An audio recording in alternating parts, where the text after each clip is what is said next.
Okay, അപ്പം ഞാൻ പറഞ്ഞു കഴിഞ്ഞ ക്ലാസ്സിൽ നമ്മൾ എന്തൊക്കെയാണ് പറഞ്ഞത്, എങ്ങനെയാണ് ഫറ്റീഗ് ടെസ്റ്റ് ചെയ്യുന്നതെന്ന് പറഞ്ഞു അല്ലേ. അപ്പം നമ്മളൊരു സ്പെസിമെൻ ഉണ്ട് അല്ലേ, ആ സ്പെസിമെൻ നമ്മളൊരു എന്ത് കൊടുക്കും, ലോഡ് കൊടുക്കും അല്ലേ. ലോഡ് കൊടുക്കുന്നു, പിന്നെ എന്ത് കൊടുക്കുന്നു, റെവല്യൂഷൻ കൊടുക്കുന്നു. റെവല്യൂഷൻ കൊടുക്കുമ്പോൾ അവിടെ എന്ത് സംഭവിക്കുന്നത്, സൈക്ലിക് സ്ട്രെസ്സാണ് അവിടെ ഉണ്ടാവുന്നത് അല്ലേ.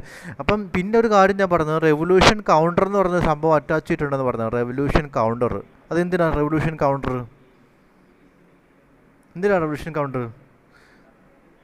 എന്തിനാണ്, റെവല്യൂഷൻ കൗണ്ടറിൻ്റെ യൂസ് എന്താണ്, എത്ര സൈക്കിളിലാണ്, എത്ര റൊട്ടേഷനിലാണ് നമ്മുടെ സ്പെസിമെൻ ഫെയിലാവുന്നത് എന്ന് നമുക്ക് കാണിക്കുന്ന റീഡിങ് കാണിക്കുന്നതാണ് റെവല്യൂഷൻ കൗണ്ടർ. മനസ്സിലായല്ലോ. റെവല്യൂഷൻ കൗണ്ടർ എന്ന് വെച്ചാൽ നമ്മുടെ മെറ്റീരിയൽ ഫെയിലാകും, ഇങ്ങനെ സൈക്ലിക് റൊട്ടേഷൻ വരുമ്പോഴത്തേക്കും റെവല്യൂഷൻ കൗണ്ടർ അതിനകത്ത് കാണിക്കും എത്ര സൈക്കിളിലാണ് അല്ലെങ്കിൽ എത്രാമത്തെ റെവല്യൂഷനിലാണ് നമ്മുടെ മെറ്റീരിയൽ ഫെയിലായെന്ന്. ഓക്കെ, ഇത് number of cycles of failure depends on the value of applied stress. നിങ്ങളൊന്ന് ആലോചിച്ച് നോക്ക്, നിങ്ങൾ കൊടുക്കുന്ന ലോഡ് കുറവാണെന്നുണ്ടെങ്കിൽ എന്ത് സംഭവിക്കും, ലോഡ് കുറവാണെന്നുണ്ടെങ്കിൽ പെട്ടെന്ന് ഫെയിലാവുമോ. നമ്മൾ റൊട്ടേറ്റ് ചെയ്യുന്നുണ്ട്, അതിൻ്റെ കൂടെ തന്നെ എന്ത് കൊടുക്കുന്നു, ലോഡും കൂടെ കൊടുക്കുന്നു. ഈ കൊടുക്കുന്ന ലോഡ് കുറവാണെന്നുണ്ടെങ്കിൽ എന്ത് സംഭവിക്കും, പെട്ടെന്ന് ഫെയിലാവുമോ, ഇല്ല. കൊടുക്കുന്ന ലോഡ് കുറവാണെന്നുണ്ടെങ്കിൽ ഈ ഒരു സ്പെസിമെൻ ഫെയിൽ ചെയ്യാൻ വേണ്ടിയിട്ട് കൂടുതൽ നമ്പർ ഓഫ് റൊട്ടേഷൻസ് വേണ്ടി വരും ഇല്ലേ, മോർ നമ്പർ ഓഫ് സൈക്കിൾസ് വേണ്ടി വരത്തില്ലേ. നിങ്ങൾ ഇത്ര ആലോചിച്ച് നോക്കിയാൽ മതി. കുറച്ച് ലോഡ് കൊടുക്കുന്നു, അപ്പം നമുക്ക് സംഭവിക്കും, കൂടുതൽ സമയം കഴിഞ്ഞെങ്കിൽ മാത്രമേ, കൂടുതൽ നമ്പർ ഓഫ് സൈക്കിൾസ് കഴിഞ്ഞെങ്കിൽ മാത്രമേ ആര് ഫെയിൽ ആവത്തുള്ളൂ,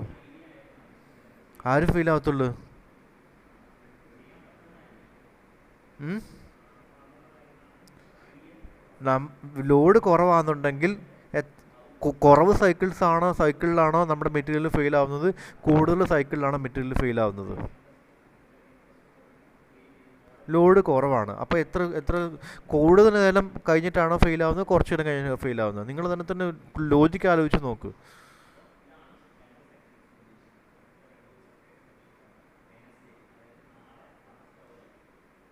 ഹലോ, കേൾക്കുന്നില്ലേ? ഹലോ,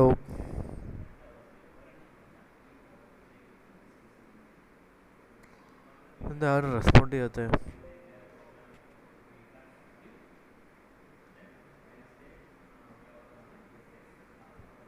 ഹലോ, കേൾക്കുന്നില്ലേ?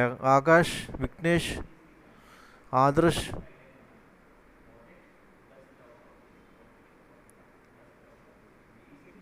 പിന്നെന്താ മിണ്ടാത്തേ?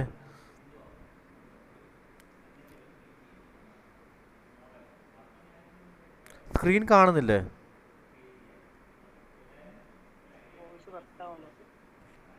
വോയിസ് കട്ടാവുന്നുണ്ടോ? ഇപ്പൊ കേൾക്കാവുന്നുണ്ടോ?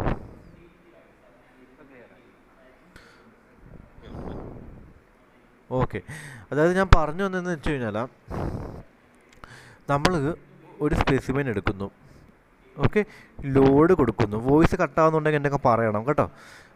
സ്പെസിമെൻ എടുക്കും, ലോഡ് കൊടുക്കുന്നു.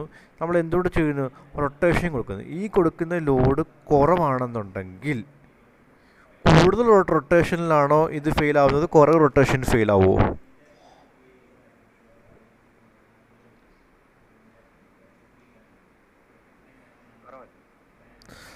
അതൊന്ന് ആലോചിച്ച് നോക്കടാ. കൂടുതൽ സമയം റൊട്ടേറ്റ് ചെയ്യത്തില്ലേ ലോഡ് കുറവാണെങ്കിലാ. അപ്പോൾ ലോഡ് കൂടുതലാണെങ്കിലോ കൂടുതൽ സമയം റൊട്ടേറ്റ് ചെയ്യുമോ? ഇല്ല, അതിന് മുന്നേ അത് ഫെയിലായിപ്പോവും. അതാണ് പറയുന്നത്. ഫോർ ഹൈ സ്ട്രെസ്, കൂടുതൽ സ്ട്രെസ് അപ്ലൈ ചെയ്ത് കഴിഞ്ഞാൽ the number of cycles will be less അല്ലേ. കൂടുതൽ സ്ട്രെസ് അപ്ലൈ ചെയ്ത് കഴിഞ്ഞാൽ നമ്പർ ഓഫ് സൈക്കിൾസ് കുറവായിരിക്കും. അത് മാത്രമല്ല, കുറവ് സ്ട്രെസ് ഉള്ളെന്നുണ്ടെങ്കിൽ നമ്പർ ഓഫ് സൈക്കിൾസ് കൂടുതലായിരിക്കും. അപ്പോൾ നമുക്ക് ഒരു മെറ്റീരിയൽ കൂടുതൽ ലോഡ് ആക്ട് ചെയ്ത് കഴിഞ്ഞാൽ, കൂടുതൽ സ്ട്രെസ് ആക്ട് ചെയ്ത് കഴിഞ്ഞാൽ അവിടെ ഉണ്ടാകുന്ന നമ്പർ ഓഫ് സൈക്കിൾസ് അല്ലെ, സൈക്ലിക് സ്ട്രെസ്സിലൂടെ ആ ഫറ്റീഗ് ഫെയിലിയറിന് മുന്നേ ഉണ്ടാകുന്ന നമ്പർ ഓഫ് സൈക്കിൾസ് കുറവായിരിക്കും കൂടുതൽ ലോഡ് ആക്ട് ചെയ്ത് കഴിഞ്ഞാൽ. അതേസമയം കുറവ് ലോഡാണ് ആക്ട് ചെയ്യുന്നുണ്ടെങ്കിൽ നമ്പർ ഓഫ് സൈക്കിൾസ് കൂടുതലായിരിക്കും. ഇത് മനസ്സിലായോ? ഈ രണ്ട് പോയിൻറ്റ്സ് മനസ്സിലാവോ? നമ്പർ ഓഫ് സൈക്കിൾസ് കൂടുതൽ വരുന്നത് എപ്പോഴാ? അതെ അതെ, നമ്പർ ഓഫ് സൈക്കിൾ ആ റൊട്ടേഷൻ എന്ന് പറയുന്നത് ആ ഓരോ സൈക്കിളും ഓരോ റൊട്ടേഷനും ഓരോ സൈക്കിളല്ലേ, ഓരോ റൊട്ടേഷൻ കഴിയുമ്പോൾ അല്ലേ ഓരോ റൊട്ടേഷനിലും കംപ്രഷനും ടെൻഷനും മാറി മാറിയല്ലേ ആക്ട് ചെയ്യുന്നത്.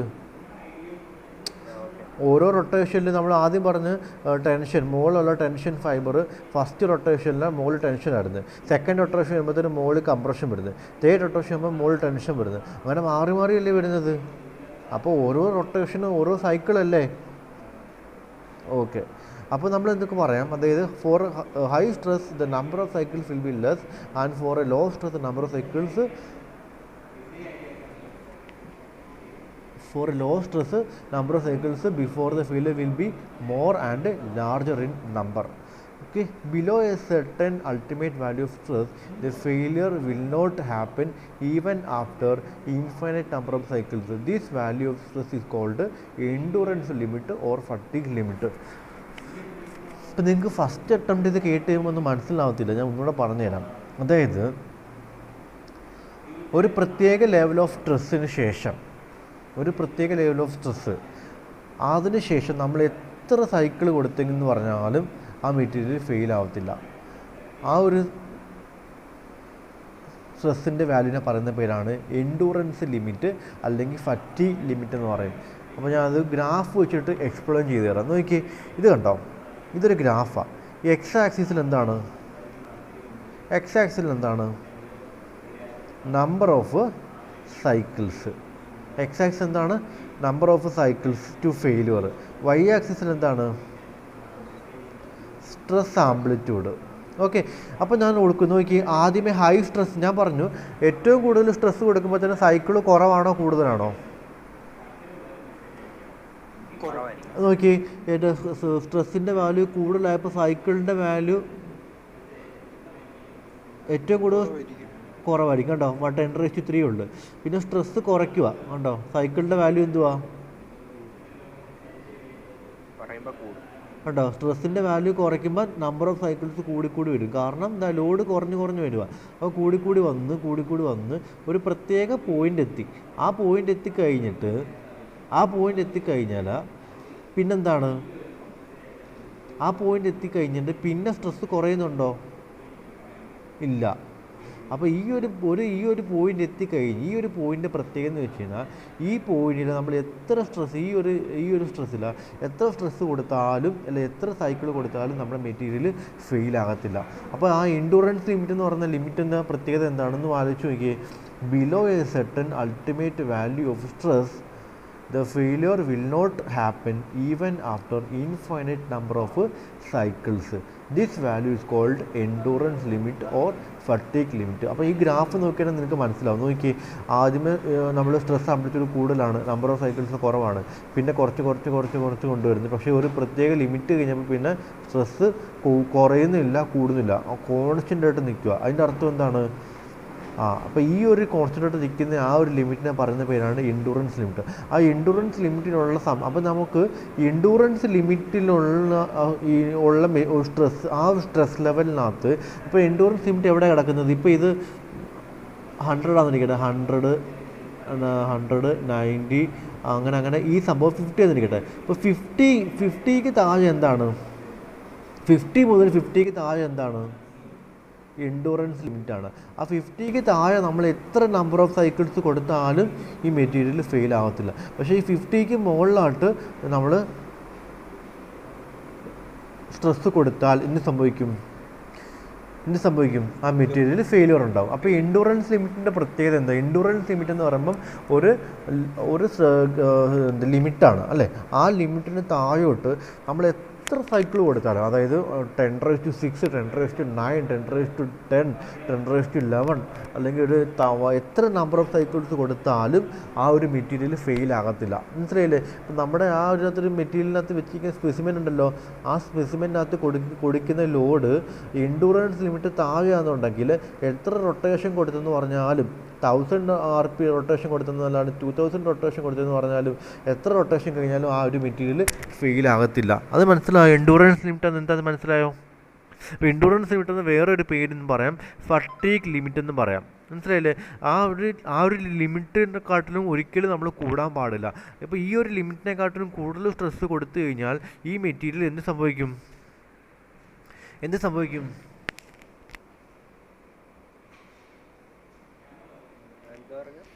ഈ ഒരു എൻഡൂറൻസ് ലിമിറ്റിനെക്കാട്ടിലും കൂടുതലുള്ള ഒരു വാല്യൂ നമ്മൾ കൊടുത്തു കഴിഞ്ഞാൽ എന്ത് സംഭവിക്കും? അവിടെ ഫെയിൽ ആവും. അപ്പോൾ നമ്മുടെ സേഫ് ആയിട്ടുള്ള ലോഡിങ് എവിടെ നിന്നിട്ട് എവിടം വരെയാണോ? 0 മുതൽ എൻഡൂറൻസ് ലിമിറ്റ് വരെ നമുക്ക് സേഫ് ആയിട്ട് ലോഡ് ചെയ്യാം. 0 മുതൽ എൻഡൂറൻസ് ലിമിറ്റ് വരെ നമ്മൾ ലോഡ് ചെയ്ത് കഴിഞ്ഞാൽ എത്ര നമ്പർ ഓഫ് സൈക്കിൾസ് റൊട്ടേറ്റ് ചെയ്തെന്ന് പറഞ്ഞാലും അവിടെ ഫെയിലിയർ സംഭവിക്കത്തില്ല. പക്ഷേ എൻഡൂറൻസ് ലിമിറ്റിന് മുകളിലോട്ട് കൊടുത്തു കഴിഞ്ഞാൽ ആ ഒരു മെറ്റീരിയൽ ഒരു ഗിവൺ സൈക്കിൾസിൽ ഫെയിലാകും. ഓക്കെ. ഇനി നമ്മൾ ഈ ഗ്രാഫ് എങ്ങനെ വരച്ചിരുന്നു? ഈ ഗ്രാഫിനെ പറയുന്ന പേരാണ് SN കർവ് എന്ന് പറയുന്നത്. എന്താണ് SN കർവ്? കാരണം എന്താ? എസ് എന്ന് വെച്ചാൽ എന്താണ്? Stress amplitude. ഓക്കെ. ഇവിടെ N എന്ന് വെച്ചാൽ എന്താണ്? Number of cycles. അതുകൊണ്ട് ഈ കർവിനെ പറയുന്ന പേരാണ് SN കർവ്. ഈ SN കർവ് എങ്ങനെയാണ് നമുക്ക് വരച്ചെടുക്കുന്നത് നമുക്ക് നോക്കാം. A series of test are commenced by subjecting a specimen to cycle stress to the stress cycling in relatively large maximum amplitude sigma max, usually on the order of 2/3 of the static tensile strength. The number of cycle to failure is counted. അപ്പോൾ നമ്മളൊന്ന് ആലോചിച്ച് നോക്കി, ഈ ഒരു figure നമ്മൾ എങ്ങനെയാണ് വരച്ചെടുക്കുന്നത്? ഇതിനകത്ത് നമ്മൾ ലോഡ് കൊടുക്കും. ആദ്യമേ ലോഡ് കൊടുക്കുമ്പം എത്രമാത്രം ലോഡ് കൊടുക്കും? ഇതിൻ്റെ ടോട്ടൽ ടെൻസൈൽ സ്ട്രെങ്തിൻ്റെ എത്ര കൊടുക്കുന്നത്?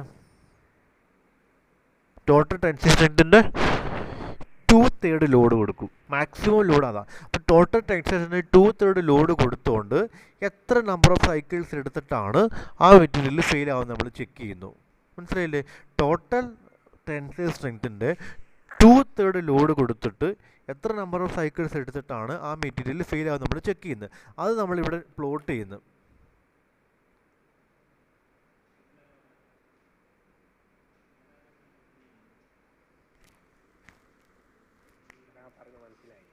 ഞാൻ പറഞ്ഞുതരാം. ഇത് കണ്ടോ?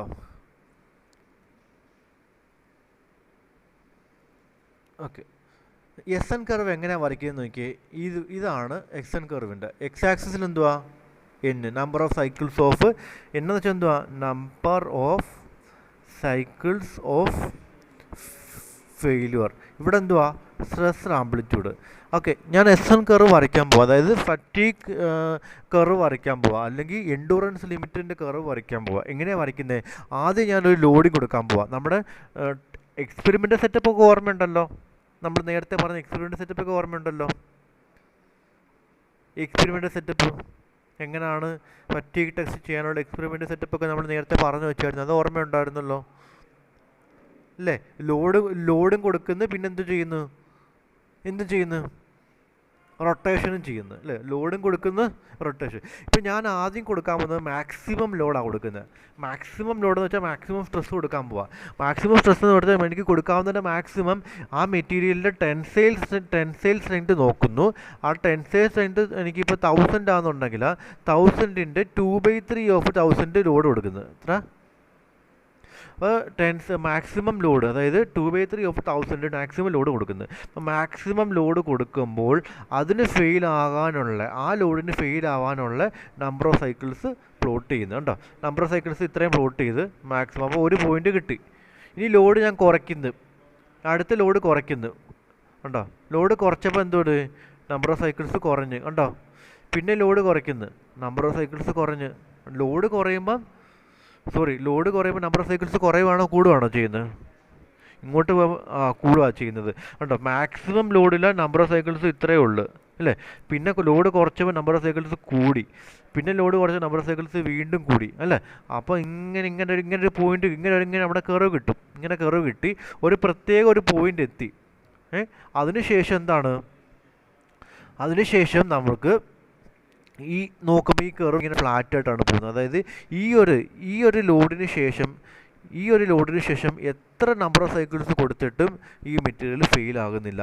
അപ്പോൾ ഈ ഒരു ലിമിറ്റിനെ പറയുന്ന പേരാണ് എന്ത്? Endurance limit. അപ്പോൾ ഈ 0 മുതൽ എൻഡുറൻസ് ലിമിറ്റ് വരെ നമുക്ക് സേഫ് ആയിട്ട് നമുക്ക് ലോഡ് ചെയ്യാം. പക്ഷേ എൻഡുറൻസ് ലിമിറ്റിൻ്റെ മുകളിലോട്ട് പോയി കഴിഞ്ഞാൽ ഏതെങ്കിലും ഒരു RPM അത് എന്ത് സംഭവിക്കും? ഫെയിലിയർ ഉണ്ടാവും. അങ്ങനെയാണ് എൻഡുറൻസ് കർവ് വരച്ചേക്കുന്നത്. അതാണ് ഈ ഇതിനകത്ത് പറഞ്ഞേക്കുന്നത്. A series of test are commenced by subjecting a specimen to stress cycling at relatively large maximum stress amplitude sigma max. അത് നമ്മൾ എത്ര കൊടുത്തു? മാക്സിമം സ്ട്രെസ് ആംപ്ലിറ്റ്യൂഡ് കൊടുത്തു. അപ്പോൾ എത്രമാത്രം കൊടുക്കാൻ പറ്റും? Usually on the order of 2/3 of the static tensile strength. Static tensile strength 2/3 വരെ മാക്സിമം കൊടുക്കാം. എന്നിട്ട് നമ്മൾ ആ ഒരു സ്ട്രെസ്സിന് കറസ്പോണ്ടിങ് ആയിട്ടുള്ള എന്ത് നോട്ട് ചെയ്യുന്നു?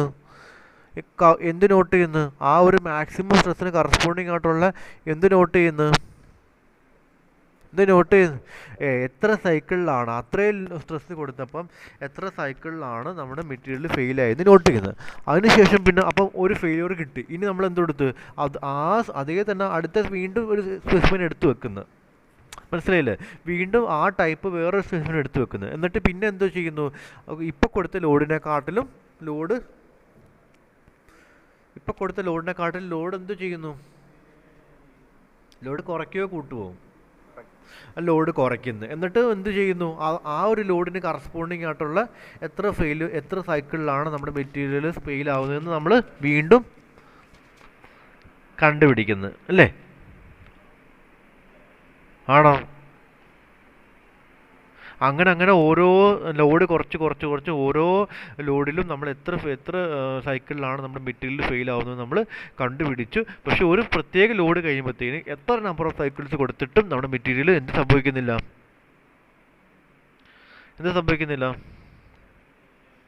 ഫെയിലിയർ സംഭവിക്കുന്നില്ല.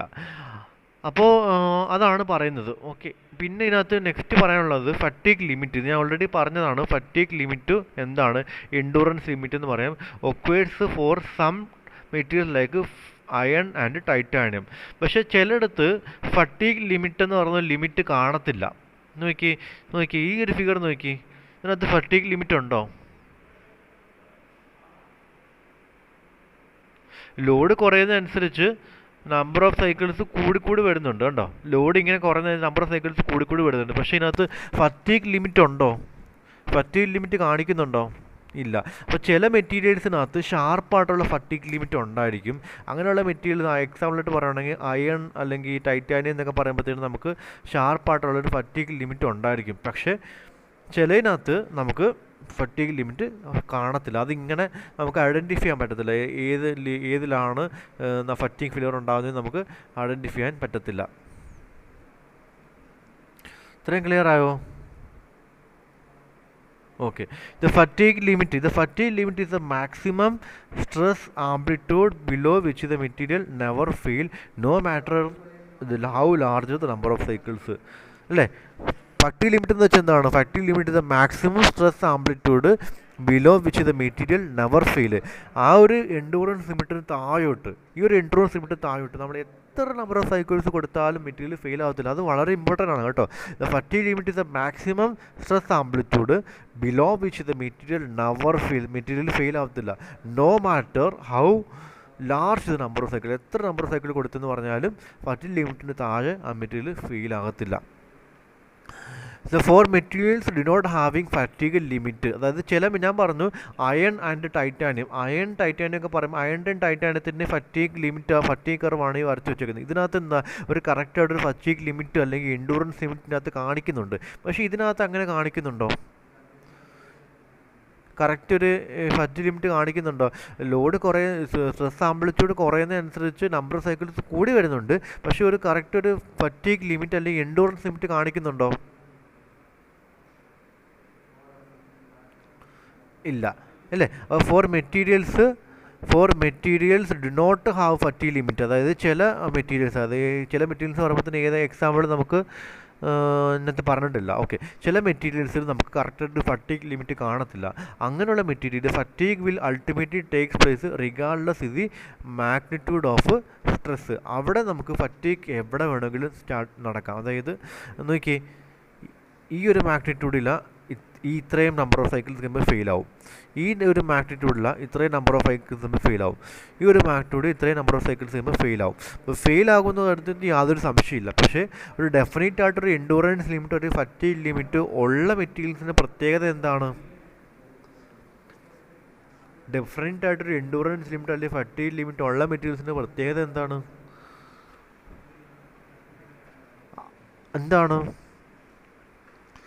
എന്താണ് ഈ ഫിഗർ നോക്കി പറ. ഡെഫിനറ്റ് ആയിട്ട് ഒരു ഫറ്റീഗ് ലിമിറ്റ് അല്ലെങ്കിൽ എൻഡൂറൻസ് ലിമിറ്റ് ഉള്ള മെറ്റീരിയൽസിൻ്റെ പ്രത്യേകത എന്താണ്? ആ ഒരു ലിമിറ്റിന് താഴോട്ട് അല്ലെങ്കിൽ ആ ഒരു ലിമിറ്റ് വരെ നമ്മൾ മാക്സിമം എത്ര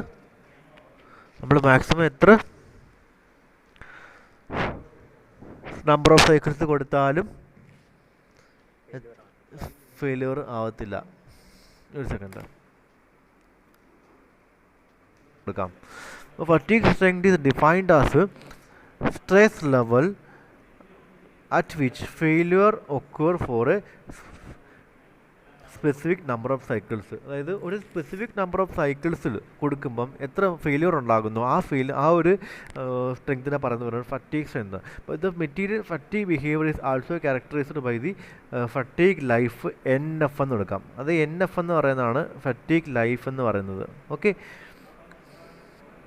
ഇനി is a measure of number of cycles to cause the failure of specific സ്ട്രെസ്സിൽ ടേക്കൺ ഫ്രം ദി SN. അതായത് നമുക്ക് പറഞ്ഞു വന്നതെന്ന് വെച്ച് കഴിഞ്ഞാൽ നമുക്കൊരു സ്ട്രെസ് ലെവലുണ്ട്.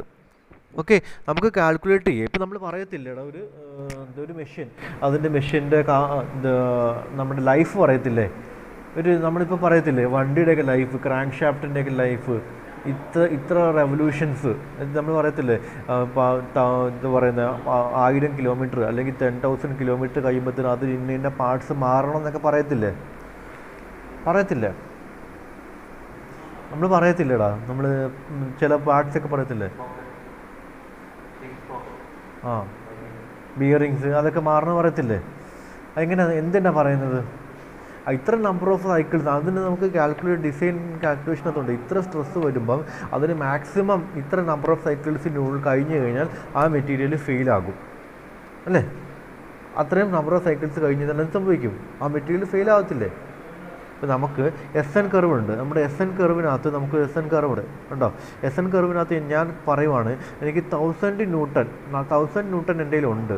1000 ന്യൂട്ടൺ ആണ് എൻ്റെ ലോഡ്. ഈ ലോഡിന് കറസ്പോണ്ടിങ് ആയിട്ട് എത്ര നമ്പർ ഓഫ് സൈക്കിൾസ് കഴിയുമ്പോഴാണ് ഫെയിൽ ആവുന്നതെന്ന് നോക്കുക. അപ്പം ഞാൻ എന്തെടുക്കുന്നത് 1000 ന്യൂട്ടൺ ഇങ്ങോട്ട് പ്ലോട്ട് ചെയ്യുന്നു, നമ്പർ ഓഫ് സൈക്കിൾസ് നോക്കുന്നത്. അപ്പം നമുക്ക് ഇവിടുന്ന് നമ്പർ ഓഫ് സൈക്കിൾസ് കിട്ടുന്നത്. അപ്പോൾ നമ്പർ ഓഫ് സൈക്കിൾസ് കിട്ടുന്നത് ചിലപ്പം 1000 ആയിരിക്കും. അപ്പോൾ നമുക്ക് മനസ്സിലാക്കാം 1000 നമ്പർ ഓഫ് സൈക്കിൾസ് വരെ ഈ ഒരു മെറ്റീരിയൽ സേഫായിട്ട് സേഫായിട്ട് എന്ത് സംഭവിക്കും? നിങ്ങൾക്ക് മനസ്സിലാവുന്നില്ലേ? എന്താണ് SN കർവിൻ്റെ ആപ്ലിക്കേഷൻ? എന്താണ് SN കർവിൻ്റെ ആപ്ലിക്കേഷൻ?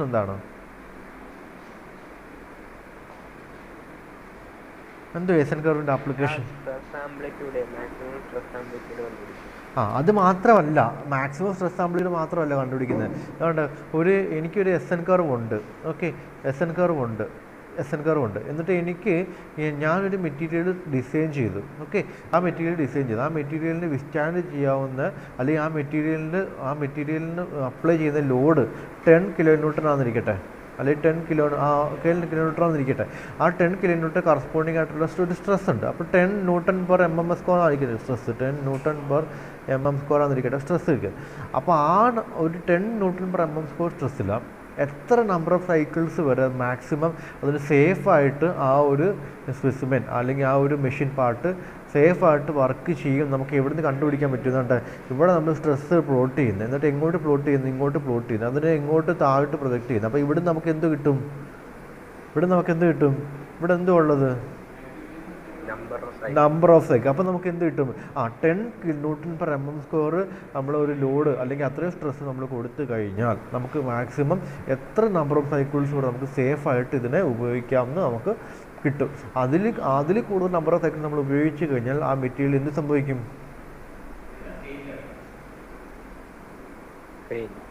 അതുകൊണ്ടാണ് നമ്മുടെ വണ്ടിയുടെ അല്ലെങ്കിൽ ഓട്ടോമൊബൈൽസിൻ്റെ ചില പാർട്സ്, ചെയിൻ ആൻഡ് സോക്കറ്റ് അല്ലെങ്കിൽ ബിയറിങ്സ്, ഇതൊക്കെ ഇത്ര നമ്പർ ഓഫ് സൈക്കിൾസ് കഴിയുമ്പോൾ, അല്ലെങ്കിൽ നമ്മൾ പറയത്തില്ലേ 1000 കിലോമീറ്റർ കഴിയുമ്പോൾ ഇന്ന പാർട്സ് ചേഞ്ച് ചെയ്യണം എന്നൊക്കെ പറയത്തില്ലേ, എന്തുകൊണ്ടാണ് പറയുന്നത്? അത്രയും നമ്പർ ഓഫ് സൈക്കിൾസ് കഴിയുമ്പോഴത്തേന് അതിൻ്റെ കാലാവധി തീർന്നു. ഇനി അത് എപ്പോൾ വേണമെങ്കിലും ഫെയിൽ ആകാം. ഓക്കെ, അപ്പോൾ ഇത്രയും കാര്യങ്ങളാണ് നമ്മളിപ്പോൾ എന്തൊക്കെ പഠിച്ചു. ഫറ്റീഗ് എന്താണെന്ന് പഠിച്ചു, സൈക്ലിക് സ്ട്രെസ്സസ് എന്തൊക്കെയാണെന്ന് പഠിച്ചു, SN കർവ് വളരെ ഇമ്പോർട്ടൻ്റ് ആണ്. SN കർവ് എങ്ങനെയാണ് പ്ലോട്ട് ചെയ്യുന്നത്, SN കർവിൻ്റെ ഇമ്പോർട്ടൻസ് എന്താണ്, SN കർവിനകത്ത് എന്തൊക്കെ കാര്യങ്ങൾ കിട്ടും. 2 ടൈപ്പ് ഓഫ് SN കർവ് ഉണ്ട്. ഒന്ന് നമുക്ക് കറക്റ്റായിട്ട് എൻഡൂറൻസ് ലിമിറ്റ് കിട്ടുന്നതുണ്ട്, അല്ലാതെ ഗ്രാജുവലായിട്ട് ഒരു പ്രോപ്പർ എൻഡൂറൻസ് ലിമിറ്റ് കിട്ടാത്ത 2 കർവുണ്ട്. അപ്പോൾ എൻഡൂറൻസ് ലിമിറ്റ് ഉള്ള മെറ്റീരിയൽസിൻ്റെ പ്രത്യേകത എന്ന് വെച്ച് കഴിഞ്ഞാൽ ആ ഒരു ലിമിറ്റിന് താഴോട്ട് നമ്മൾ എത്ര നമ്പർ ഓഫ് സൈക്കിൾസ് കൊടുത്താലും ആ ഒരു മെറ്റീരിയൽ ഫെയിൽ ആകത്തില്ല. പക്ഷേ പ്രോപ്പർ എൻഡൂറൻസ് ലിമിറ്റ് ഇല്ലാത്തതിനകത്ത് റിഗാർഡ്ലെസ് നമ്പർ ഓഫ് സൈക്കിൾ അല്ലല്ലോ കൊടുക്കുന്നത്, സ്ട്രെസ് അല്ലേ കൊടുക്കുന്നത്. അവിടെ ഇപ്പോൾ നമ്പർ ഓഫ് സൈക്കിൾ എന്ന് വെച്ചാൽ നമ്മൾ റൊട്ടേഷൻ, അതായത് നമ്മൾ സ്ട്രെസ് കൊടുക്കുന്നത് വേരി 2 മുതൽ 10 വരെയാണെന്നിരിക്കട്ടെ സ്ട്രെസ് കൊടുക്കുന്നത്. ഓക്കെ, ഇപ്പോൾ ഇതിനകത്ത് എൻഡൂറൻസ് ലിമിറ്റ് 15 ആണെന്നിരിക്കട്ടെ. അപ്പോൾ 2 മുതൽ 10 വരെ കൊടുത്തു കഴിഞ്ഞാൽ എത്ര നമ്പർ ഓഫ് സൈക്കിൾസ് കൊടുത്താലും ഫെയിൽ ആവത്തില്ല. അതാണ് പറഞ്ഞത്. ഇപ്പോൾ 15 ആണ് അവിടുത്തെ എൻഡൂറൻസ് ലിമിറ്റ്. ഇപ്പോൾ 15 താഴോട്ട് എത്ര നമ്പർ ഓഫ് സൈക്കിൾസ് കൊടുത്താലും ആ മെറ്റീരിയൽ ഫെയിൽ ആവത്തില്ല. മനസ്സിലായില്ലേ? പക്ഷേ 15 മുകളിൽ പോയി കഴിഞ്ഞാൽ മെറ്റീരിയൽ ഫെയിൽ ആകും. അതാണ് ഇതിൻ്റെയൊക്കെ ഇതും ഐഡൻറ്റിഫൈ ചെയ്യുക. അതല്ല, പിന്നെ വേറൊരു ആപ്ലിക്കേഷൻ പറഞ്ഞത്, ഇപ്പം നമുക്ക് ഒരു മെറ്റീരിയൽ നമ്മുടെ ഒരു പാർട്ട് ഡിസൈൻ ചെയ്തു, ആ പാർട്ടിൽ ആക്ട് ചെയ്യുന്ന ലോഡ് എത്രയാണെന്ന് നമ്മൾ പറയുന്നു.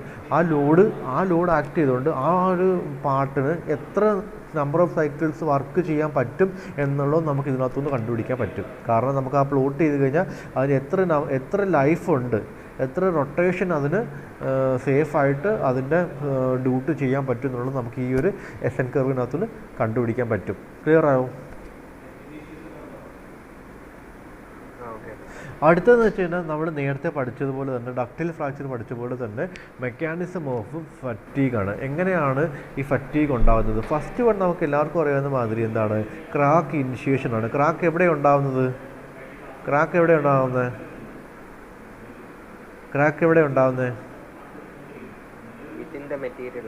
വിത്തിൻ ദ മെറ്റീരിയലാണ്. പക്ഷേ എവിടെ ഉണ്ടാകുന്നത്? Some point of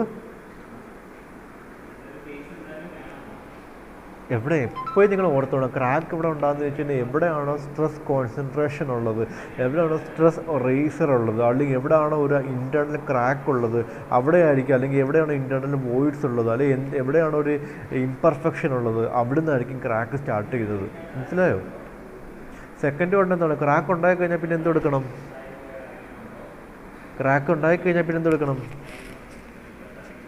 crack propagation, during which this crack advances incrementally which each stress cycle.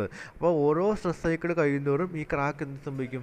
ഈ ക്രാക്ക് ഇങ്ങനെ പ്രൊപ്പഗേറ്റ് ചെയ്ത് ലാസ്റ്റ് എന്ത് സംഭവിക്കും? ഫൈനൽ ഫെയിലിയർ സംഭവിക്കും. വിച്ച് ഒക്കൂർ വെരി റാപ്പിഡ്ലി വൺസ് ഇത് advancing crack reach critical size. ഒരു ക്രിട്ടിക്കൽ സൈസ് എത്തിക്കഴിഞ്ഞാൽ ഈ ഒരു ക്രാക്ക് വളർന്ന് വലിയ ക്രിട്ടിക്കൽ സൈസ് എത്തിക്കഴിഞ്ഞാൽ ഇമ്മീഡിയറ്റ് ആയിട്ട് നമ്മുടെ മെറ്റീരിയൽ എന്ത് സംഭവിക്കും?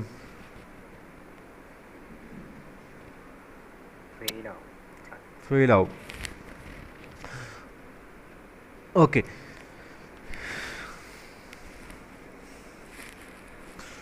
crack associated with the fatigue failure almost initiate from the surface of a component at some point of stress concentration. അത് ഞാൻ ഓൾറെഡി പറഞ്ഞ പോയിൻ്റാണ്. ക്രാക്ക് എവിടെ നിന്നായിരിക്കും സ്റ്റാർട്ട് ചെയ്യുന്നത്? എവിടെയാണോ സ്ട്രെസ് കോൺസെൻട്രേഷൻ ഉള്ളത് അവിടെയായിരിക്കും സ്റ്റാർട്ട് ചെയ്യുന്നത്. ഈ സ്ട്രെസ് കോൺസെൻട്രേഷൻ എന്ന് പറയുന്ന പോയിൻറ്റ്സ് എന്തൊക്കെ പറയാം? എവിടെയെങ്കിലും സ്ക്രാച്ചസ് ഉള്ള പോയിൻറ്റ്സ് അറിയാം, അല്ലെങ്കിൽ ഫില്ലറ്റ്. ഈ നമ്മൾ കൊടുക്കത്തില്ലേ, നമ്മളിങ്ങനെ ഒരു ഫില്ലറ്റ് നമ്മൾ എവിടെയെങ്കിലും 2 സർഫസ് ഇങ്ങനെ വി ആയിട്ട് കൊടുക്കുമോ? നമ്മളെപ്പോഴും എങ്ങനെ കൊടുക്കാൻ ശ്രമിക്കത്തുള്ളൂ? ഇതാണ് പ്രിഫേർഡ് ഡിസൈൻ. ഏതാ പ്രിഫേർഡ് ഡിസൈൻ? ഈ കോർണറൊക്കെ വന്നാൽ എന്താ പ്രശ്നമല്ലേ? ഈ കോർണറൊക്കെ വന്നു കഴിഞ്ഞാൽ കോർണറിൽ നിന്ന് സംഭവിക്കും? ഇവിടെ ഇങ്ങനെ കോർണറൊക്കെ വന്ന് സംഭവിക്കും. കോർണർ എന്ത് സംഭവിക്കും? കോർണറിൽ നിന്ന് സംഭവിക്കാൻ സാധ്യതയുണ്ട്.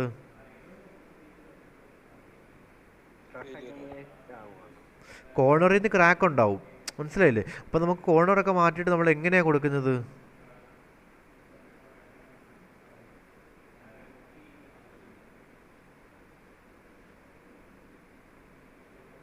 ഉണ്ടോ? ഇങ്ങനെയാണ് കൊടുക്കുന്നത്. നമ്മൾ മാക്സിമം സഡൻ കോർണർ ഒന്നും കൊടുക്കത്തില്ല. കാരണം എന്താ? ഇതൊക്കെ സ്ട്രെസ് കോൺസെൻട്രേഷൻ ഉള്ള പോയിൻറ്റ്സാണ്. ഉണ്ടോ? ഈ പോയിൻറ്റ്സൊക്കെ അല്ലേ? നമ്മൾ അങ്ങനെയല്ലേ കൊടുക്കുന്നത്? ഇവിടെയൊക്കെ സ്ട്രെസ് കോൺസെൻട്രേഷൻ ഉള്ള പോയിന്റ്. ഇവിടുന്ന് ക്രാക്ക് ഉണ്ടാവാനുള്ള സാധ്യത വളരെ കൂടുതലാണ്. അപ്പോൾ നമ്മൾ എങ്ങനെയായിരിക്കും കൊടുക്കുന്നത്? ഒരു ഫില്ലറ്റ് കൊടുത്തിട്ടായിരിക്കും കൊടുക്കുന്നത് അല്ലേ? അപ്പോൾ ഷാർപ്പ് ഫില്ലറ്റ് എന്ന് വെച്ചാൽ കോർണർ. പിന്നെ കീ വേസ് ഒക്കെ ഇല്ലേ? നമ്മൾ ഷാഫ്റ്റിനകത്ത് കീ ഇടാൻ വേണ്ടി കീ വേസ്, ത്രെഡ്, അങ്ങനെയുള്ള കാര്യങ്ങളെല്ലാം എന്താണ്?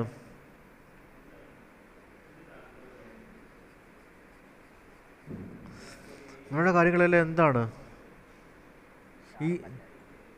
അല്ല, സ്ട്രെസ് കോൺസെൻട്രേഷൻ പോയിന്റ്സ് ആണ്. ഈ ത്രെഡ് എന്നൊക്കെ പറയുന്നത് നിങ്ങൾ ആലോചിച്ചിട്ടുണ്ടോ? ത്രെഡ് എങ്ങനെയാ? അങ്ങനല്ലേ? ഇതിങ്ങനെ ഷാർപ്പല്ലേ ഇവിടൊക്കെ? അപ്പോൾ ഇവിടെ നിന്നൊക്കെ ക്രാക്ക് ഉണ്ടാവാനുള്ള സാധ്യതയില്ലേ? ആണോ? പറഞ്ഞത് ക്ലിയർ ആണോ? അപ്പം മനസ്സിലായില്ല? ഓക്കെ, അതായത് ഞാൻ പറഞ്ഞു ഫറ്റീഗിൻ്റെ ക്രാക്ക് ഉണ്ടാവുന്ന പോയിന്റ്സ് എന്ന് പറയുമ്പോഴത്തേക്കും നമുക്ക് എവിടെ നിന്നാണ് ക്രാക്ക് ഉണ്ടാവുന്നത്? ഞാൻ പറഞ്ഞു ഏത് പോയിന്റ്സിനാണ് ക്രാക്ക് ഉണ്ടാവുന്നത്? എവിടെയാണോ സ്ട്രെസ് കോൺസെൻട്രേഷൻ ഉള്ളത്? വോയിസ് ബ്രേക്ക് ആവുന്നുണ്ടോ? എവിടെയാണോ സ്ട്രെസ് കോൺസെൻട്രേഷൻ ഉള്ളത് ആ പോയിന്റിൽ നിന്നായിരിക്കും നമുക്ക് എന്തുണ്ടാവുന്നത്?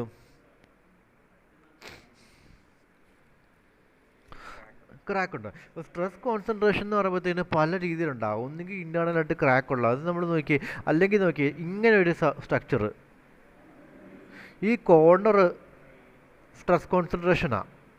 നോക്കിയേ, കണ്ടോ? ഷാർപ്പ് ഫില്ലറ്റ് സ്ട്രെസ് കോൺസെൻട്രേഷനാണ്. അതുപോലെ ത്രെഡ് ഈ പോയിൻറ്റ്സൊക്കെ ഷാർപ്പാണ്. അപ്പോൾ ഇവിടുന്ന് ക്രാക്ക് ഉണ്ടാകാൻ സാധ്യതയുണ്ട്. അതുപോലെ തന്നെ കീ വേസ്, നമ്മൾ ഷാഫ്റ്റിനകത്ത് ഇങ്ങനെ കീ വേസ് കാണും. കണ്ടോ? ഈ കീ വേസിൻ്റെ ഇവിടെയൊക്കെ സ്ട്രെസ് കോൺസെൻട്രേഷൻ പോയിൻറ്റ്സാണ്. ഇവിടെ നിന്നൊക്കെ ക്രാക്ക് പ്രൊപ്പഗേറ്റ് ചെയ്യാൻ സാധ്യതയുണ്ട്. ഉണ്ടോ? ഇവിടെ നിന്നൊക്കെ ഇങ്ങനെ ക്രാക്ക് ഉണ്ടാകാൻ സാധ്യതയുണ്ട്. അപ്പോൾ സ്ട്രെസ് കോൺസെൻട്രേഷൻ പോയിൻറ്റ്സ് എന്തൊക്കെ പറയാം നമുക്ക്? സ്ക്രാച്ചസ് ഉണ്ടെങ്കിൽ സ്ക്രാച്ചസ്, അല്ലെങ്കിൽ ഷാർപ്പ് ഫില്ലറ്റ്, അല്ലെങ്കിൽ കീ വേസ്, ത്രെഡ്സ്, ഡെൻസ്, അതെല്ലാം നമുക്ക് എന്താണ്? ഷാർപ്പ് സ്ട്രെസ് കോൺസെൻട്രേഷൻ കൂടുതലുള്ള ഏരിയസ്. അവിടെ നിന്നായിരിക്കും കൂടുതൽ എന്തുണ്ടാവുന്നത്? ക്രാക്ക് സ്റ്റാർട്ട് ചെയ്യുന്നത്.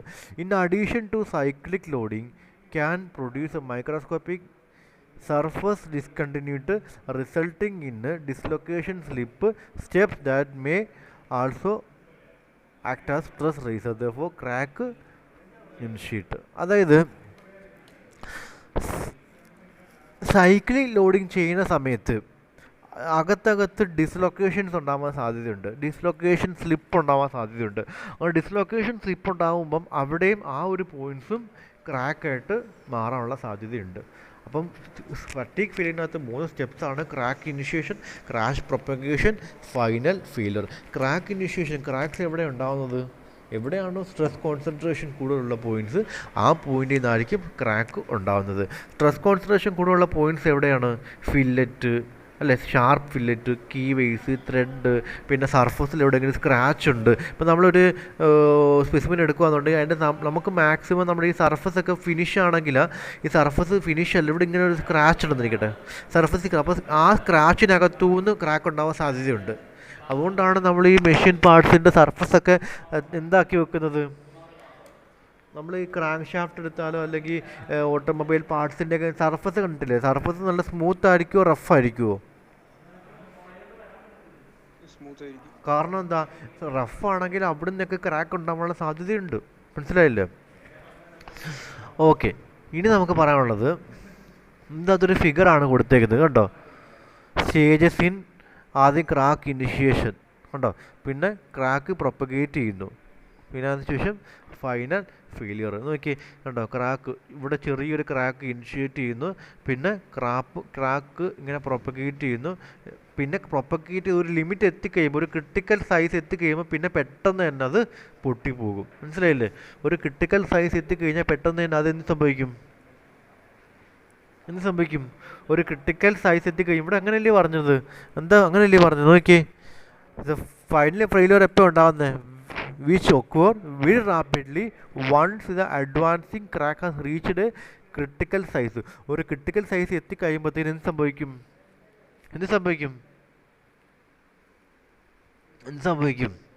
കണ്ടോ, ആദ്യമേ ഒരു ഇനിഷ്യൽ ക്രാക്ക് ഉണ്ടായി, അതിനുശേഷം ക്രാക്ക് പ്രൊപ്പഗേറ്റ് ചെയ്തു, ഇവിടം വരെ പ്രൊപ്പഗേറ്റ് ചെയ്തു, ഈ ഒരു എത്തിക്കഴിയുമ്പോഴത്തേന് പിന്നെ അതിന് പിടിച്ച് വിസ്റ്റാൻഡ് ചെയ്യാൻ പറ്റത്തില്ല. പിന്നെ എന്ത് സംഭവിക്കും?